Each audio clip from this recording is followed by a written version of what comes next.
I'm Olivia's dad. Today we're going to read you a book called Chester's Way by Kevin Hanks. Chester had his own way of doing things.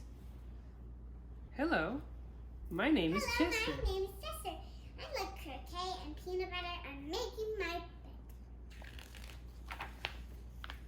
He always cut his sandwiches diagonally. He always got out of bed on the same side, and he never left the house without double knotting his shoes. Chester always had the same thing for breakfast, toast with jam and peanut butter, and he always carried a miniature first aid kit in his back pocket just in case. You definitely have a mind of your own, said Chester's mother. That's one way to put it. That's one way to put it, said Chester's father. Chester's best friend Wilson was exactly the same way. That's why they were best friends. Chester wouldn't play baseball unless Wilson played, and he never swung at the first pitch or slid her first. Wilson wouldn't ride his bike unless Chester wanted to, and they always used hand signals. If Chester was hungry, Wilson was too, but they rarely ate between meals. Some days I can't tell those two apart, said Wilson's mother. Me either, said Wilson's father. Chester and Wilson, Wilson and Chester. That's the way it was. They loved to go on picnics. Once when Wilson accidentally swallowed a watermelon seed and cried because he was afraid a watermelon plant would grow in his tummy, Chester swallowed one too. Don't worry, said Chester. Now, if you grow a watermelon plant, I'll grow one too. Chester duplicated his Christmas list every year and gave a copy to Wilson because they always wanted the same things anyway. For Halloween, they always dressed up as things that went together. Salt and pepper shakers, 2 mittens on a string, ham and eggs. They really are 2 peas in a pod, said Chester's mother. Looks really like are it. 2 peas in a pod, said Chester's mother. Looks like it, said Chester's father. They're little peas. In spring, Chester and Wilson shared the same umbrella. In winter, they never threw snowballs at each other. In the fall, they raked leaves together. And in the summer, they reminded each other to wear sunscreen so they wouldn't burn. Chester and Wilson, Wilson and Chester. That's the way it was.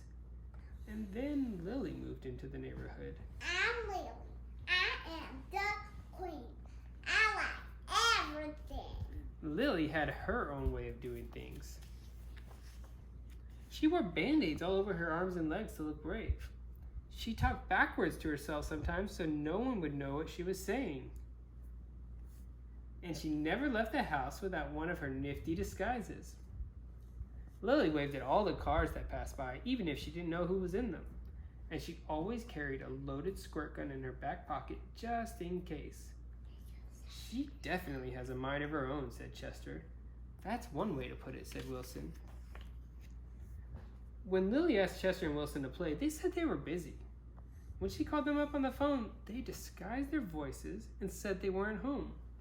If Lily was walking on one side of the street, Chester and Wilson crossed to the other side and hid. She's something else, said Chester. Looks like it, said Wilson. Like it, said Wilson. One day, while Chester and Wilson were practicing their hand signals, some older boys rode by popping wheelies. They circled Chester and Wilson and yelled personal remarks. Chester and Wilson didn't know what to do. Just when they were about to give up hope, a fierce-looking cat with horrible fangs jumped out of the bushes and frightened the older boys. Are you who I think you are? Chester asked the cat. Of course. She replied. Thank you, Lily, said Chester. Thank you, You're welcome, Chester, said Lily. Thank you, Lily, said Wilson. You're welcome, Wilson, said Lily. I'm glad you were wearing a disguise, said Chester. I'm glad you had your squirt gun, said Wilson. I always do, said Lily, just in case. Afterward, Chester invited Lily over for lunch. You have a muscle mouse cup? Said Lily. Of course, said Chester. I do too, said Lily.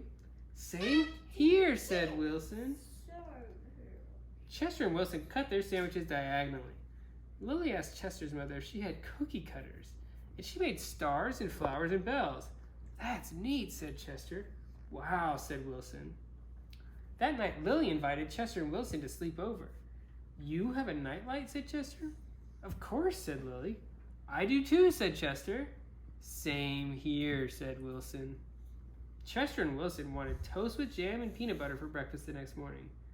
Boring, said Lily. Try this instead. This is good, said Chester. Wow, said Wilson. They've got toast with strawberries and oranges and a smiley face on it. Very different. After that, when Lily asked Chester and Wilson to play, they said yes. When she called them up on the phone, they had a pleasant conversation. And if Lily was walking on one side of the street, Chester and Wilson waved and ran to catch up with her. Chester and Wilson taught Lily hand signals, and she taught them how to pop wheelies. Lily taught Chester and Wilson how to talk backwards, and they taught her how to double knot her shoes. Some days I can't tell those three apart, said Lily's mother. Me either, said Lily's father.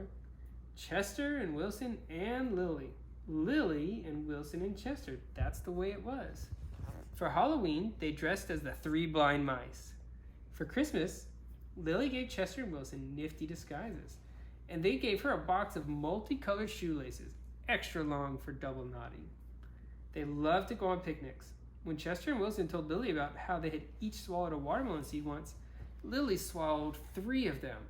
I'll grow a watermelon plant for each of us, she said. In spring, Chester and Wilson and Lily shared the same umbrella.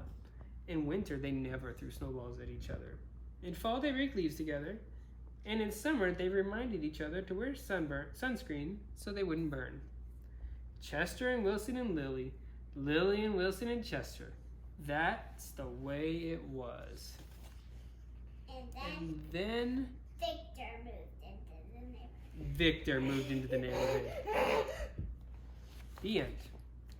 Chester's Way. Bye, guys.